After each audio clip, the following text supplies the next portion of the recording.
Esta mañana continuamos con la serie Encrucijadas, Encuentros con Jesús en el Camino.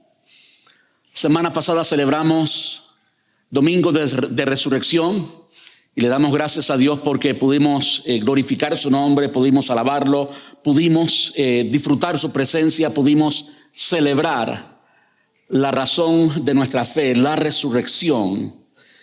El hecho indubitable que Jesús realmente venció la muerte. ¿Saben? Una cosa es decir, yo soy tal cosa, yo voy a hacer tal cosa, y otra cosa es hacerlo. Y Jesús lo hizo.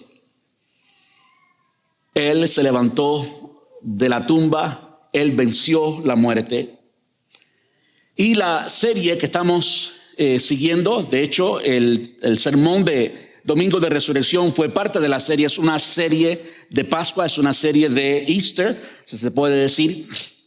Hoy estamos mirando a un momento importante. De hecho, un momento que sucedió incluso antes de la crucifixión y muerte de Jesús. Y se trata de cuando Pedro negó a Jesús.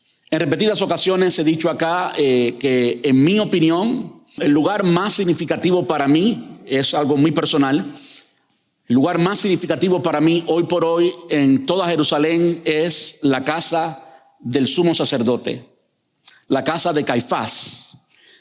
Y es ese para mí el lugar más significante. Sé que quizás haya otros que tengan otras preferencias, pero para mí ese es significante porque es indubitable que el edificio en que esto sucede es la casa de Caifás. Y en la casa de Caifás hay un hoyo que tiene como unos quizás 12 pies de diámetro. Y entendemos que, no quiero dar todos los detalles porque me tomaría mucho tiempo, pero entendemos que fue precisamente en ese lugar donde Jesús pasó su última noche. ¿Por qué digo esto? ¿Y qué relación tiene lo que vamos a ver hoy con esto? Bueno, tiene mucha relación porque cuando uno está en el patio de la casa de Caifás, se encuentra con el escenario donde, y este lugar es uno de los pocos lugares en toda Jerusalén que está todavía intacto. Es decir, la casa de Caifás está bajo tierra. Encima de la casa de Caifás, de lo que era la casa de Caifás, hoy por hoy hay una iglesia. Pero el patio y los escalones que van desde lo que era la casa de Caifás hasta el templo están todavía allí. De modo que usted puede estar en aquel hoyo y saber que Jesús estuvo allí su última noche. Y usted puede caminar por esos escalones, por esos pasos y entender que fue precisamente donde Jesús caminó. Y de nuevo, en este patio es donde surge lo que vamos a ver hoy.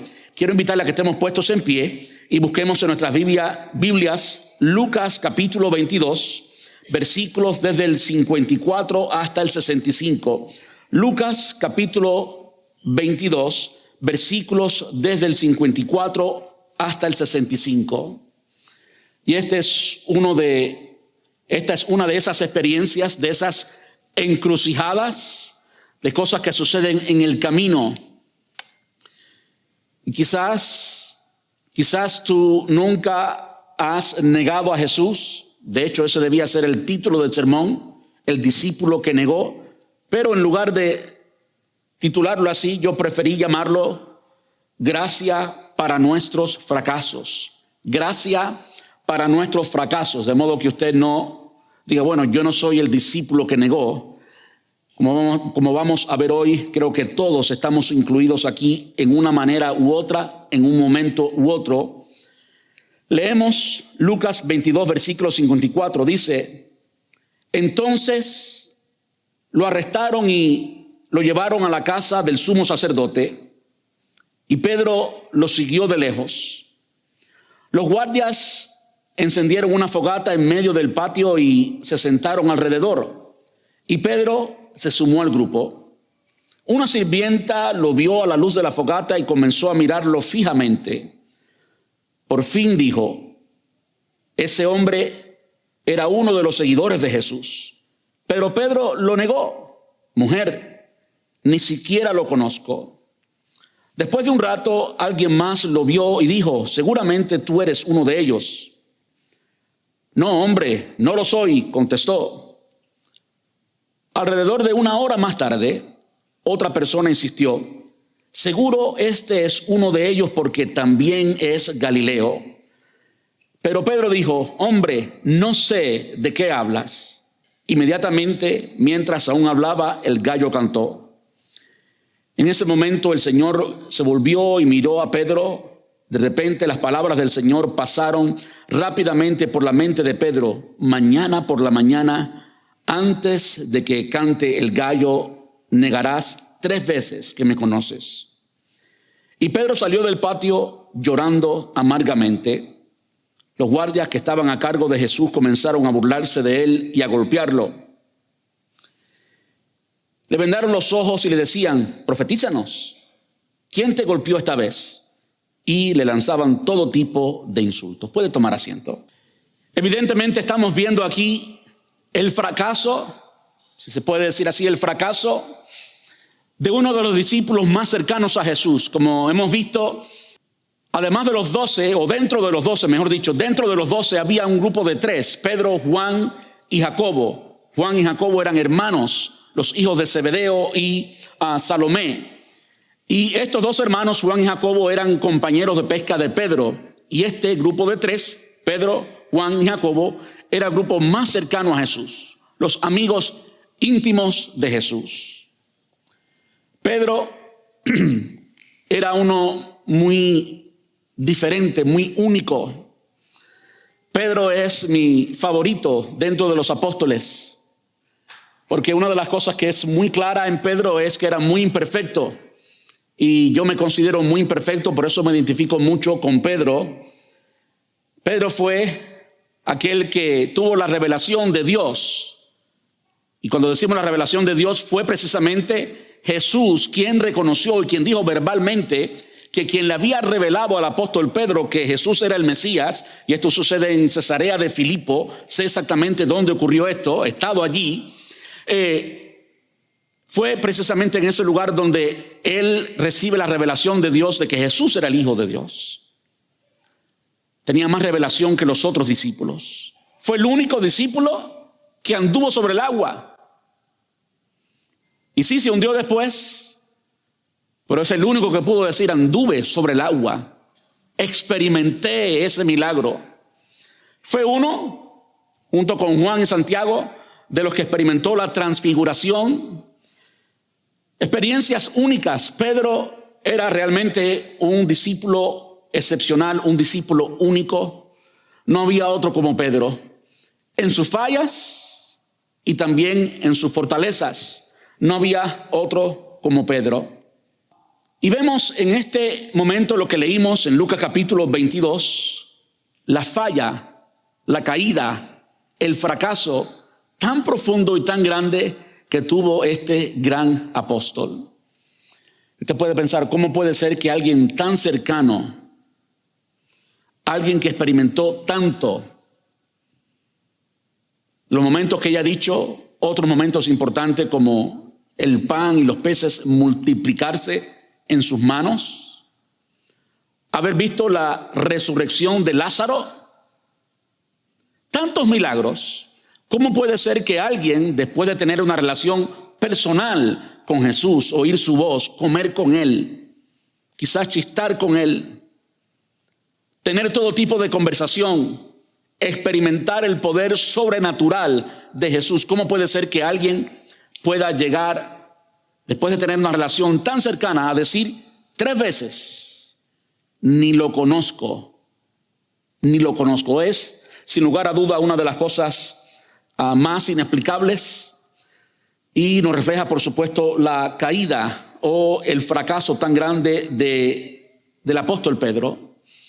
Ahora, lo primero que yo quisiera traerles esta mañana es lo siguiente: es el hecho de que todos fallamos, de que todos fallamos. Permítame decir qué quiero decir, permítame aclarar qué quiero decir exactamente cuando hablamos de falla o de fracaso.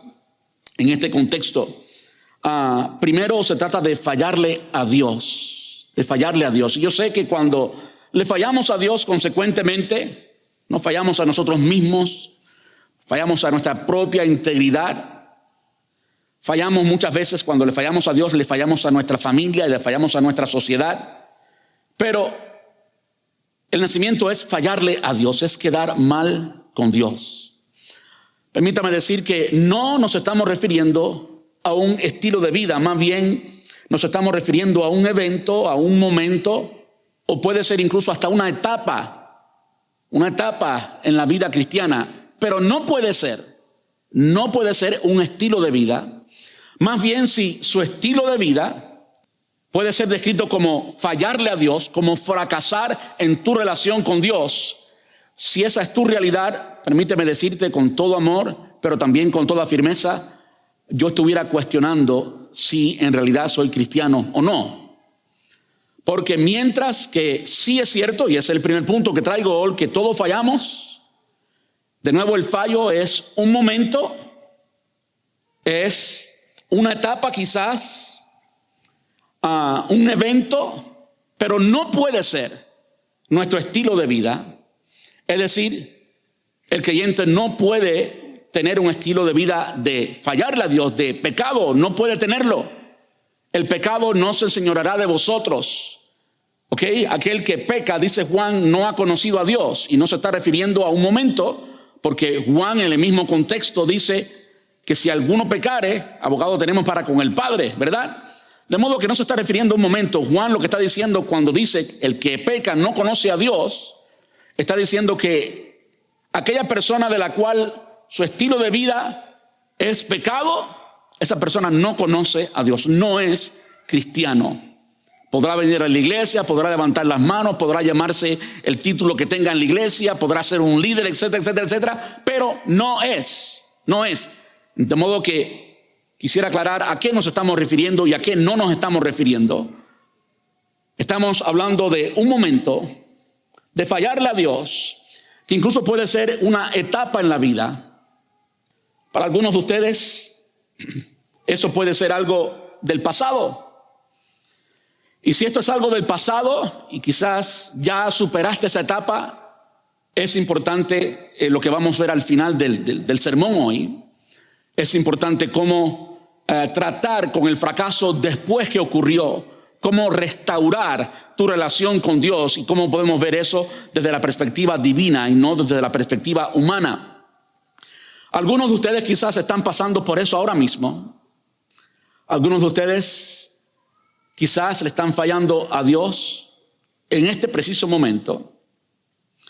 Están en el día, y si ese eres tú y estás aquí por primera vez, mira, es una cita divina entonces.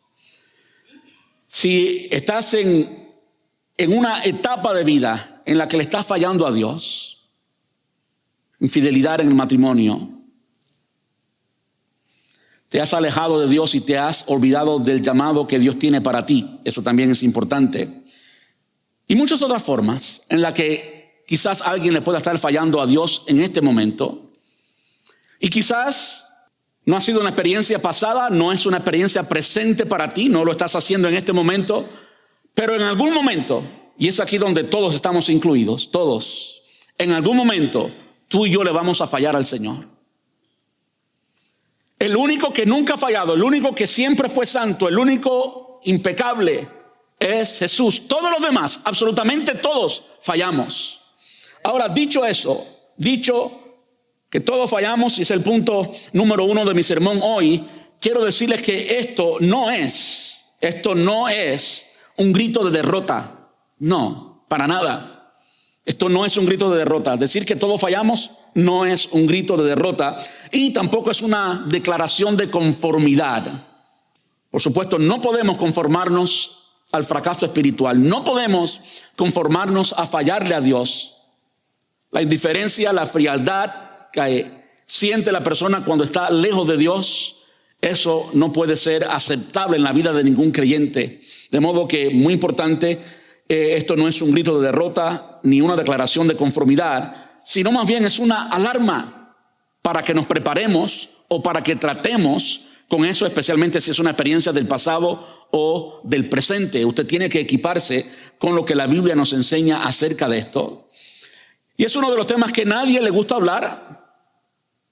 Nadie quiere hablar de cuando le fallamos a Dios y el fracaso, pero creo que es importante porque, como acabo de decir, todos fallamos. Podemos ir al Antiguo Testamento desde Moisés, incluso antes que Moisés. Abraham, el padre de la fe, Abraham falló. Abraham falló miserablemente. El padre de la fe le faltó la fe. Y en lugar de ser paciente y esperar en la promesa de Dios, se adelantó, se unió a su sirvienta, y de su relación con su sirvienta nació Ismael. Y si usted no sabe esto, Ismael, la descendencia de Ismael son los musulmanes, ¿verdad? El oriente y el occidente como que no se llevan, y esas son las repercusiones actuales que vivimos hoy por hoy. Y nuestro país acaba de estar en guerra con Irán. Hasta eso llegan las repercusiones de la falla y el pecado que tuvo Abraham, una gigante, una muy grande. Pero Abraham siguió siendo el padre de la fe. Siguió siendo el padre de la fe. Y hay una historia muy conmovedora de cómo Agar, la madre de Ismael, en un momento no tenía esperanza para su hijo. Y dice que lo puso como a distancia de un tiro de piedra. Pero Dios tenía planes con Ismael. Dios tenía también promesas para Ismael. Y Dios le preservó la vida a Ismael. Hay un momento también para que Dios trate con el pueblo musulmán y para que ellos puedan conocer a Jesús. De hecho, en Irán, ya que hablé de Irán, en Irán es donde más avivamiento hay hoy por hoy a nivel mundial. Y en Irán muchas personas hoy están teniendo visiones, porque para ellos esto es muy importante. Han tenido visiones de Jesús y han tenido un encuentro con Jesús, y por supuesto han pasado de ser musulmanes, del islamismo, a ser cristianos. Han conocido real y personalmente a Jesús. Hemos hablado de Abraham. Podemos hablar también además de esta falla grande de Abraham. Abraham en un momento hizo que su esposa Sara, una mujer muy hermosa, como mi mamá, que es tan hermosa, por eso le pusieron Sara.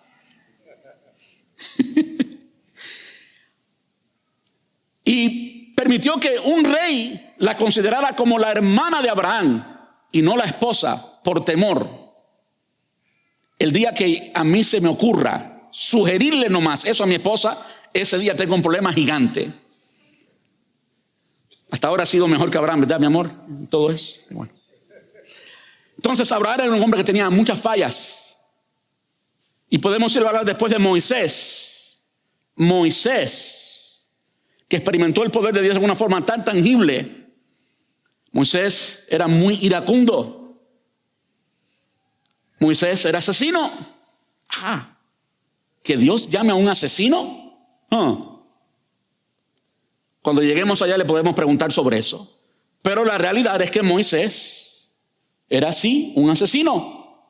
Y claro, Dios lo llamó, Dios lo restauró, Dios cambió su vida y Dios usó todo lo que podría ser ira, lo transformó y fue el instrumento que Dios usó para sacar al pueblo de Israel del cautiverio egipcio.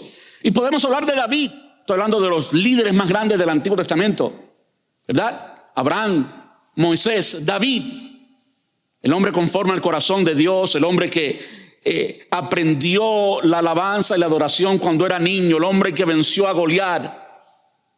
Pero el hombre que después de ser rey y tener cualquier mujer que pudiera tener, después me preguntan sobre eso y hablamos del tema, no es ahora el momento. Pero así un día, distraído, ve a una mujer muy hermosa y la deseó y mandó a matar básicamente a su esposo para tener a esa mujer. Un fallo moral gigante. Un padre pésimo. David no era un buen padre, un padre pésimo. Pero hasta el día de hoy usted va a Jerusalén y la antigua ciudad de Jerusalén se conoce como la ciudad de David. Y ninguna de las cosas que hizo Abraham, ni Moisés, ni David jamás sorprendieron a Dios, ninguna de ellas. Dios restauró a ambos y hasta el día de hoy no se avergüenza de ser el Dios de Abraham, de Isaac y de Esaú, ¿verdad? El Dios de Israel. Cuando vamos al Nuevo Testamento y miramos a la vida de Pedro, ya hemos hablado suficiente de Pedro, y vemos que alguien como Pedro haya caído así, tenemos que preguntarnos, bueno, ¿qué pasa con estos hombres? Lo que pasa es que todos fallamos. Eso es lo que pasa, que todos fallamos. Podemos ir, por ejemplo, a Mateo capítulo 11, versículos del 1 al 2. Y vamos a ver aquí Juan el Bautista. Dice, cuando Jesús terminó de darles esas instrucciones a los 12, salió a enseñar y a predicar en las ciudades de toda la región. Juan el Bautista, quien estaba en prisión, oyó acerca de todas las cosas que hacía el Mesías. Entonces envió a sus discípulos para que le preguntaran a Jesús. Lucas nos lo dice de una forma más completa.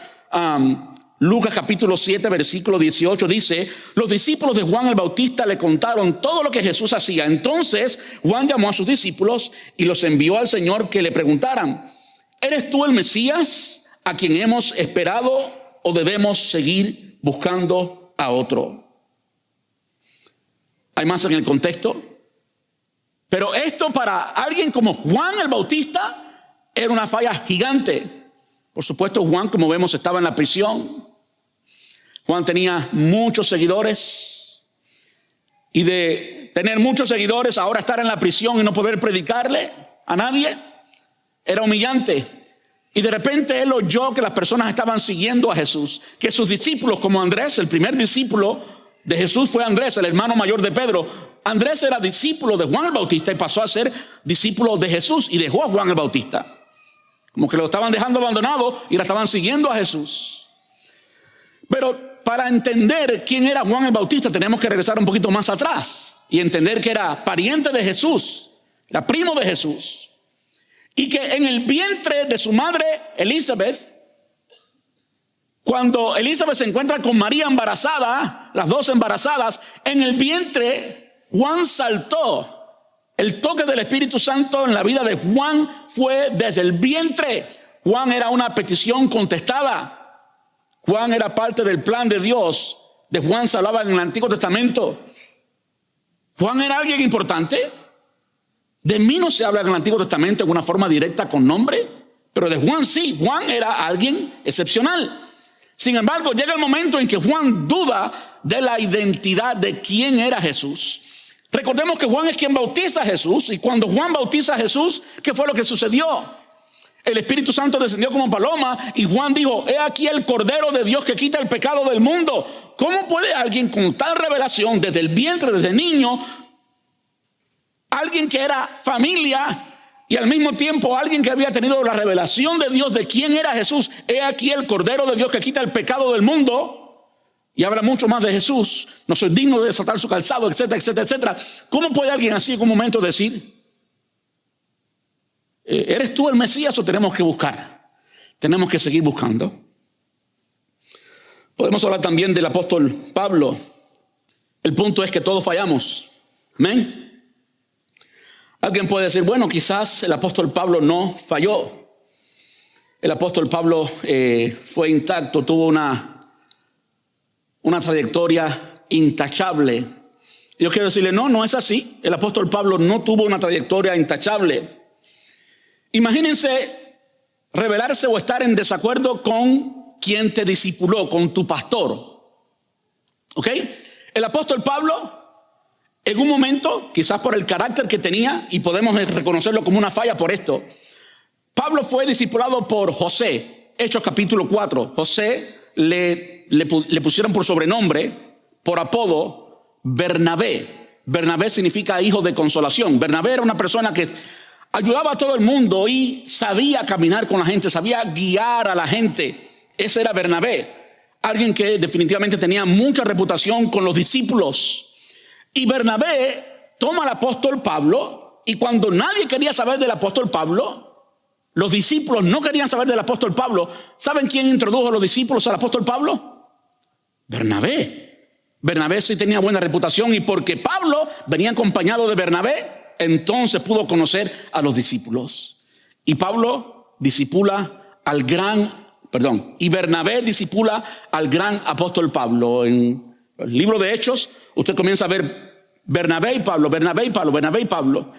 Y poco más adelante, Pablo y Bernabé, llega el momento que Bernabé sale de la ecuación. Bueno, alguien así, tan importante como Bernabé, quien discipula a Pablo, llega un momento en que Pablo, quizás porque tenía un carácter fuerte, porque Pablo tenía un carácter fuerte, no aceptó y no fue compasivo con Juan Marcos. Juan Marcos, en el primer viaje misionero, los abandona a mitad de camino y Pablo no pudo perdonar eso, no pudo ver el valor en Juan Marcos. La semana pasada hablamos de Juan Marcos porque fue una de las apariciones del Señor Jesús cuando el apóstol Pedro es resucitado. El apóstol Pedro es liberado de la cárcel, no resucitado. Quiero ir muy rápido. Quien resucitó fue Cristo, no el apóstol Pedro. Cuando Pedro es liberado de la cárcel, va hasta la casa de Juan Marcos. Estamos hablando de la misma persona, Juan Marcos, quien escribió el Evangelio de Marcos. Bueno, ese Marcos abandona a Pablo y Bernabé a mitad de su primer viaje misionero. Y en el segundo viaje misionero, pues no, Pablo no quiso ir. Yo lo documento o yo lo interpreto, usted puede pensar diferente, como una de las fallas de carácter del apóstol Pablo. ¿Por qué podemos entenderlo así? Porque causó división y esa división fue útil para el reino de los cielos al final. Entiendo perfectamente eso. Pero después el apóstol Pablo manda a pedir que regrese Juan Marcos. Como que recapacitó. Juan Marcos era necesario. Lo que Bernabé podía ver, porque Bernabé era pariente de Juan Marcos también, lo que Bernabé podía ver, Pablo no podía verlo. Y por eso era tan inflexible. No Juan Marcos. Yo considero eso como una de las faltas, no una de las faltas en contra de Dios, entiendo perfectamente, pero sí una de las faltas en el carácter. Y alguien que había recibido tanta gracia de parte del Señor y había sido discipulado por alguien tan bueno como Bernabé, ¿cómo no podía tener la misma gracia con otro discípulo? Pablo también reconoce sus faltas. En Romanos capítulo 7, versículos 18 y 19, habla de su debilidad. Y aunque entendemos que esto es palabra de Dios y que el Espíritu Santo estaba hablando a través del apóstol Pablo, reconocemos que esto al mismo tiempo era un testimonio personal, era una confesión personal. Romanos capítulo 7, versículo 18 dice: porque yo sé que en mí, esto es, en mi carne, no mora el bien, porque el querer el bien está en mí, pero no el hacerlo. Porque no hago el bien que quiero, sino el mal que no quiero, eso hago. Y yo sé que es un punto doctrinal muy difícil, pero allí el apóstol Pablo estaba confesando también sus cargas y sus fracasos. El mal habita en él. Todos caemos, todos fracasamos. Y pudiéramos hablar del aguijón en la carne del apóstol Pablo, acerca del cual él había suplicado 3 veces, no 3 instantes, quizás 3 etapas. Él había orado fuertemente que Dios le quitara este aguijón en la carne y que él había respondido al Señor: bástate mi gracia, porque mi poder se perfecciona en tu debilidad. Bástate mi gracia. ¿Sabe usted que el apóstol Pablo llegó a tener temor? Miren, el apóstol Pablo recibió 5 apariciones de Jesús. 5. La primera, por supuesto, es su encuentro, pero después de eso hay 4 ocasiones en las que Jesús se le revela, se le muestra. Dios le habla al apóstol Pablo porque lo necesitaba. No era tan fuerte como pensamos, era alguien como tú y como yo, de carne y hueso. Todos fallamos. En 1 Corintios capítulo 2 y versículo 3 dice: y estuve entre vosotros con debilidad y mucho temor y temblor.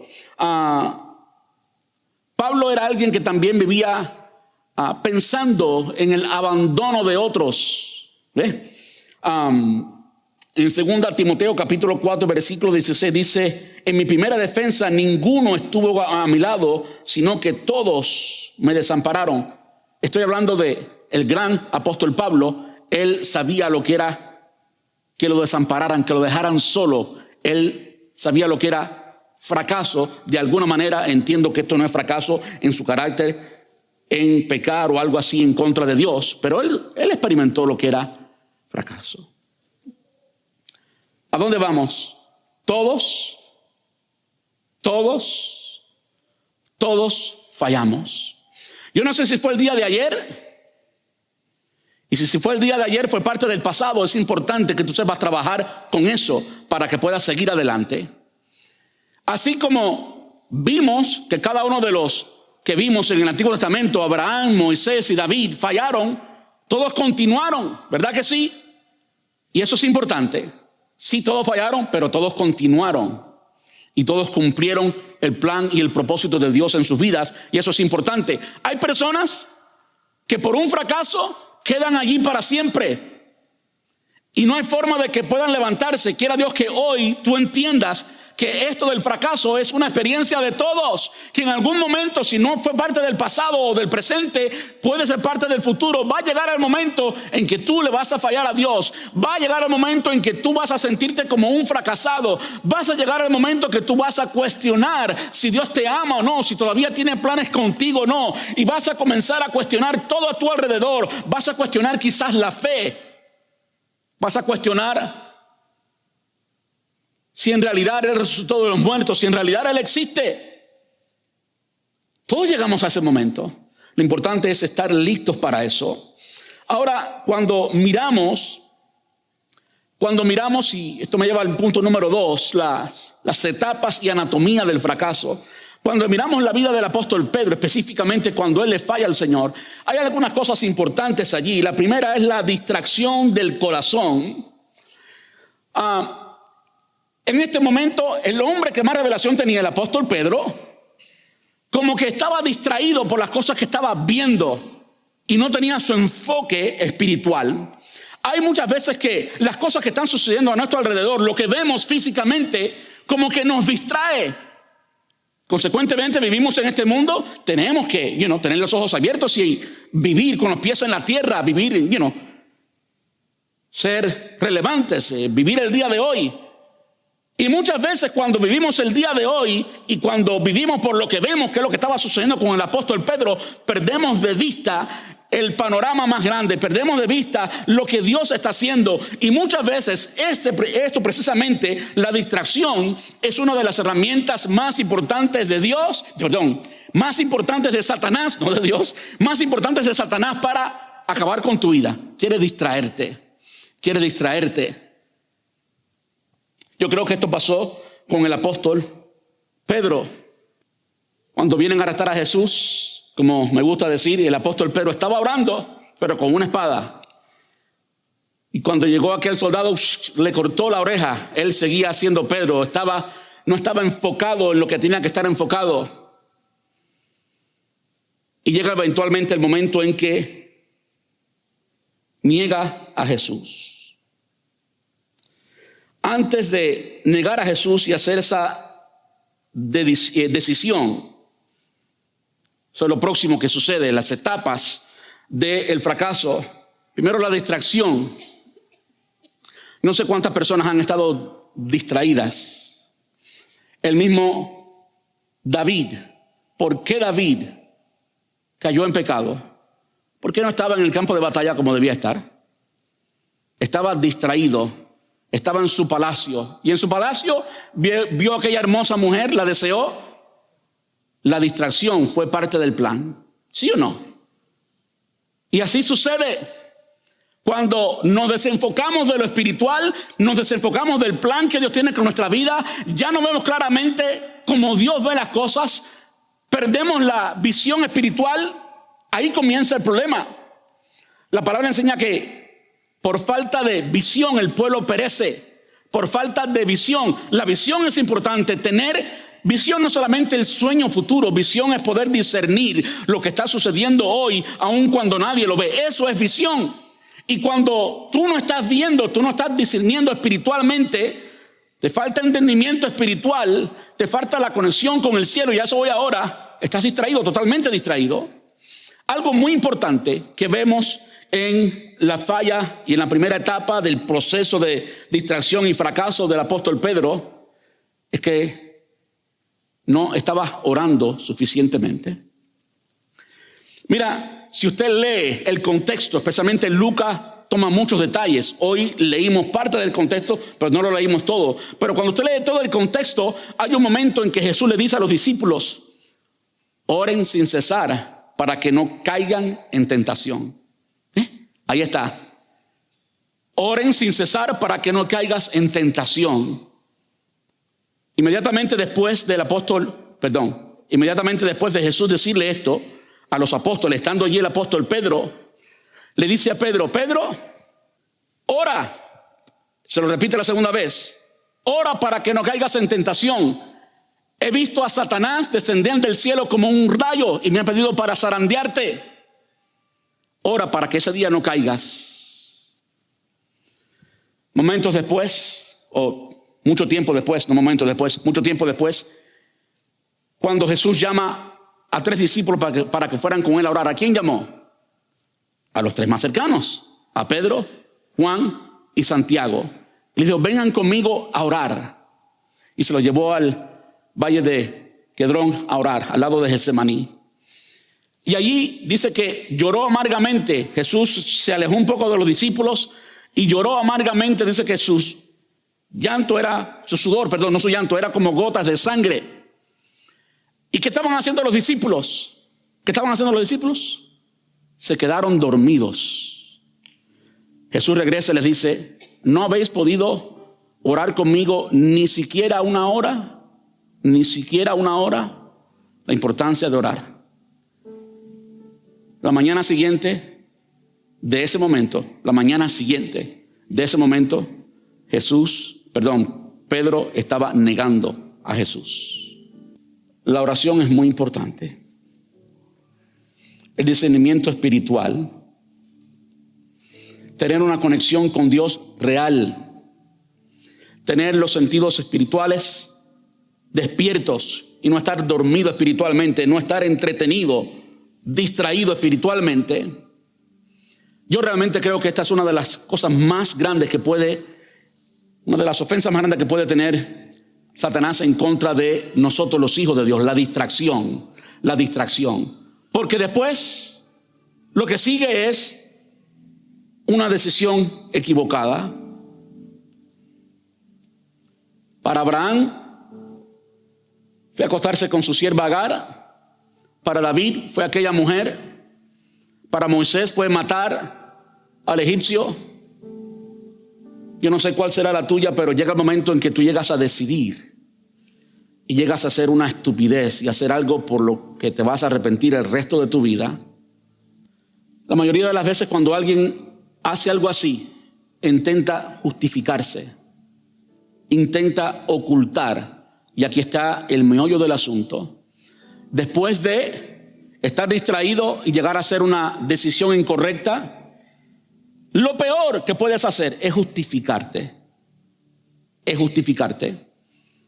¿Sabe cuántas veces yo he tenido que hablar con personas y empiezan a justificarse? Es que allá.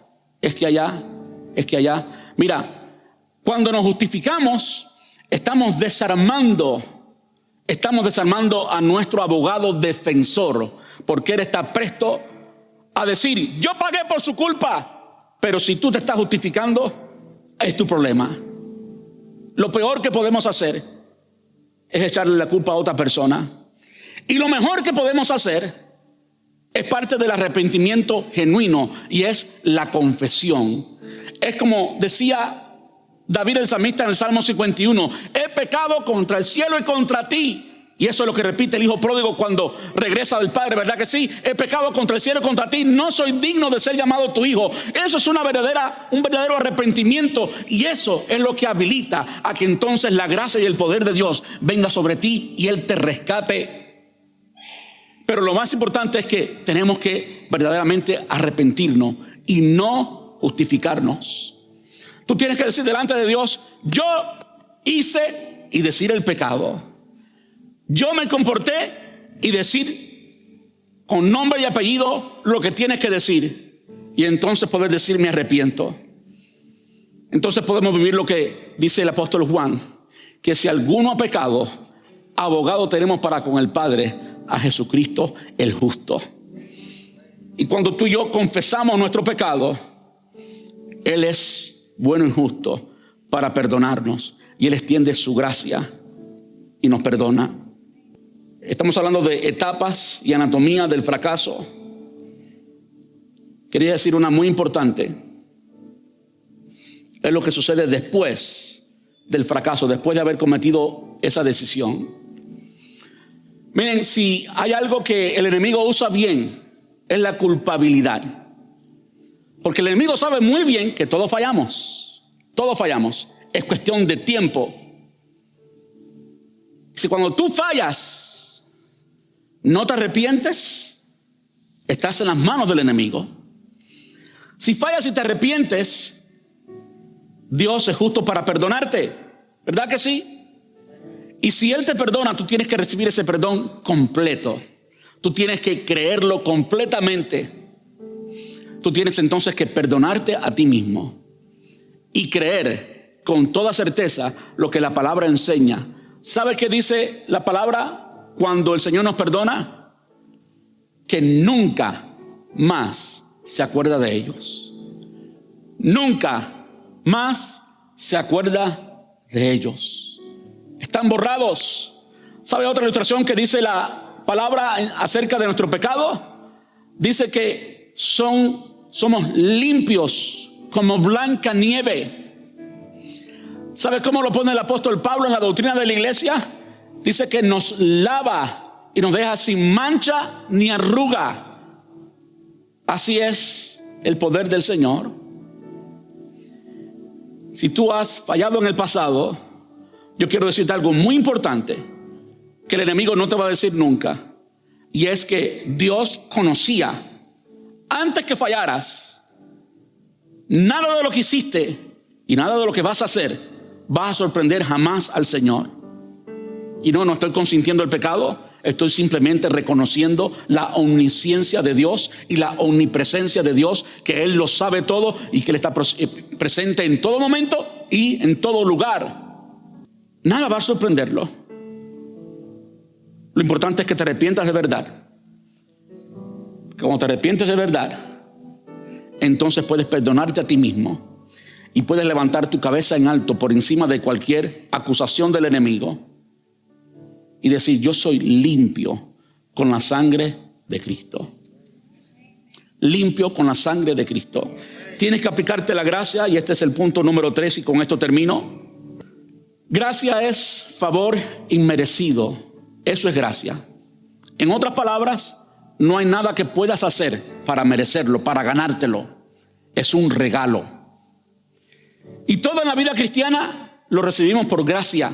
De hecho, el cristianismo, la fe cristiana, es la única fe en la que lo que recibimos de Dios lo recibimos inmerecidamente, lo recibimos por gracia. En las otras religiones te lo tienes que ganar. En la nuestra nunca te lo ganas, pero sí lo recibes por gracia. Hay 3 formas en que la gracia de Dios se manifestó aquí con Pedro. Primero, la oración, que Dios te permita acceso a su presencia, y la oración de otros. Algo que me encanta que Jesús le dice a Pedro: Satanás me ha pedido para zarandearte. ¿Alguien sabe lo que es una zaranda? ¿Alguien sabe lo que es una zaranda? Mece, algo, es un colador que se mueve con violencia para que entonces purifique lo que se quiere purificar. ¿Le puedo decir una anécdota? Yo tengo muy claro en mi mente lo que es una zaranda. Mi abuelo tenía una máquina de pelar el arroz. El arroz, cuando viene, naturalmente viene con una cáscara dura, y esa cáscara dura se seca, se pasa por una máquina, y entonces hay que separar el arroz de cualquier otra impureza. Y esta máquina tenía una zaranda, un colador gigante, y ese colador estaba conectado a un motor muy potente. Y mis hermanos están atrás y se están riendo, porque todos tuvimos esta experiencia de acercarnos a la zaranda, que andaba moviéndose muy rápido, y nos agarrábamos de la zaranda y decíamos cualquier cosa y gozábamos con la zaranda. Pero mira, no hay nada, ningún poder que pudiera detener aquella zaranda. Jesús le había dicho a Pedro: Satanás me ha pedido para zarandearte, para hacer contigo lo que él quiera hacerte. ¿Qué dice después? Pero, qué buenos son los peros de Dios. Pero yo he orado por ti. Aleluya. Pero Él está orando por ti. ¿Cuántos saben? Esto no es yo tratando de animarles. Esto es lo que la palabra de Dios dice. Que Él está a la diestra del Padre. ¿Haciendo qué? Intercediendo por nosotros. Y así como Él intercedió por Pedro, está intercediendo por ti y por mí. En el momento, escuche esto. Esto es parte de la anatomía de la caída, de la falla. Es espiritual. Lo que Pedro estaba experimentando allí tenía una raíz espiritual. Pedro no vio ningún demonio. Pedro no vio a Satanás descender del cielo, pero Satanás había descendido del cielo y estaba allí en el patio de la casa de Caifás, y fue lo que causó que Pedro, en una forma más allá de lo que podamos entender, porque es inentendible, Pedro negó a su gran amigo y su Salvador, su Redentor, Jesús. Eso era un ataque espiritual. Pero qué bueno que Jesús estaba orando por Pedro. Pero yo he orado por ti, yo he clamado por ti. Él está clamando por ti. Él está clamando por nosotros. Eso es la gracia de Dios. No hay nada que tengas que hacer para merecerlo. Ya Él lo está haciendo por ti. Ya Él lo está haciendo por ti. Algo más que es parte de la gracia es la oración. Es la oración de otros y la amistad de otros. Después de un momento como el que Pedro vivió de negar a Jesús, cualquiera lo hubiera abandonado. Pero Pedro tenía un amigo que era un amigo de verdad. Imperfecto, como bien dije la semana pasada, decía competencia con él. Yo llegué primero que él a la tumba, pero era su amigo. Yo creo que nosotros necesitamos esos amigos que son un regalo de Dios. Por eso yo hago tanto énfasis en nuestra iglesia en que se hagan parte de un grupo pequeño, porque tú necesitas un buen amigo. Tú no debes caminar la vida cristiana solo o sola. Tú necesitas a alguien que ore por ti, alguien que te conozca, y Dios ya ha ordenado eso. Tú tienes que hacerlo. Las relaciones son muy importantes en la vida cristiana. ¿Saben por qué? Podemos verlo en los discípulos. ¿Quién era el primer discípulo? Andrés, el hermano de Pedro. Eran hermanos. ¿Y qué hizo Pedro cuando conoció a Jesús? Fue y se lo presentó a sus compañeros. Había una relación, compañeros Juan y Jacobo, los hijos de Zebedeo. Y después ellos fueron y se lo dijeron a Natanael, un vecino. Y así todo fue acerca de relaciones. Lo vemos en Bernabé, pariente de Juan Marcos. Lo vemos en tantas formas.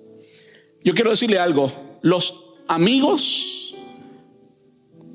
son un regalo de Dios. No le crea la mentira al diablo que no hay buenos amigos y que no hay gente fiel, y que en la iglesia está llena de gente pecadora. Sí, está llena de gente pecadora, pero está llena de gente santa y sana. Está llena de gente tan pecador como tú, tan lleno de defectos como tú, pero que te aman porque saben lo que es fallarle al Señor, y son uno contigo. Esos amigos, como Juan lo era para Pedro, son un regalo de Dios. Y todo el mundo se fue, y todo el mundo se apartó. Pero ¿quién estaba allí todo el tiempo? Juancito estaba allí todo el tiempo. Dale gracias a Dios por los amigos. Y si no tienes un amigo, mira, date a la tarea de hacer un amigo. Ve a un grupo familiar, ve a un grupo pequeño. Y la relación es lo importante en los grupos pequeños, no es la clase. No es que me ministraron, que no me ministraron, no. Es que tú no puedes vivir la vida cristiana solo. Jesús no la vivió solo. Los discípulos no la vivieron solo. Los apóstoles no la vivieron solo. Ninguna de las personas de la Trinidad fue sola. Porque la Trinidad, Dios mismo en esencia, es la unión perfecta y eterna del Padre, el Hijo y el Espíritu Santo. Entonces, ¿quién te hace pensar que tú puedes estar solo? Mentira del enemigo. Pero gracias a Dios por los amigos que oran por ti. Yo vivo esto a diario, pudiera decir. Es decir, los ataques del enemigo, quizás porque soy un pastor, ustedes también lo van a vivir aunque no sean pastores. El enemigo te odia y él desciende como un rayo. Y esa batalla espiritual es real. Pero ¿saben que también es real? Que él está intercediendo por ti y que tú tienes una iglesia que ora por ti. Lo que decía Giovanni ahorita, Lo que decían otros, cuando hay 2 o 3 reunidos, todo lo que estará en la tierra será desatado en el cielo. Hay poder en la oración unida. No una oración impersonal de alguien que no te conoce. No. En la oración de alguien que te conoce y puede decir exactamente por lo que tú estás pasando y que te ama y que llora por ti porque te ama. Eso es poderoso y es parte de la gracia de Dios. Y por último, el plan divino. El plan divino. El plan divino. Muchas personas piensan que después del fracaso se acabó el plan. Como que no tienes una segunda oportunidad. Se acabó el plan. Y yo quiero decirte que nada está más lejos de la verdad. Yo quiero decirte que el plan de la redención, lo que tú y yo estamos viviendo, Jesús, y que Él terminara en la cruz del Calvario y que resucitara, era parte de la redención. No es Dios tratando de poner un parche para remendar un problema y esperar a que suceda para entonces ponerle otro parche y otro remiendo y otra. No. Dios no funciona así. El plan de Dios es perfecto de principio a final. Y lo hermoso es que incluye tus fracasos y mis fracasos. Cuando Jesús llamó a Pedro, Pedro se encuentra con Jesús y en ese primer encuentro Jesús no lo llama. Poco después Jesús le hace la invitación, Pedro tampoco responde. Después es que el apóstol Pedro responde y le dice: sí, te seguiré, y lo deja todo. En ese primer encuentro, en el primero que tuvo Jesús con Pedro, Jesús le dio una profecía a Pedro. Ya Jesús sabía todo lo que iba a suceder. Sabía que iba a caminar sobre el agua, aunque después se iba a hundir. Sabía todo de la vida de Pedro, incluyendo la negación.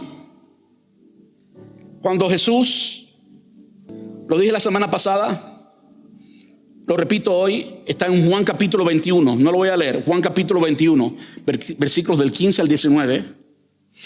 Jesús aparece intencional para restaurar a Pedro, porque el plan no había terminado.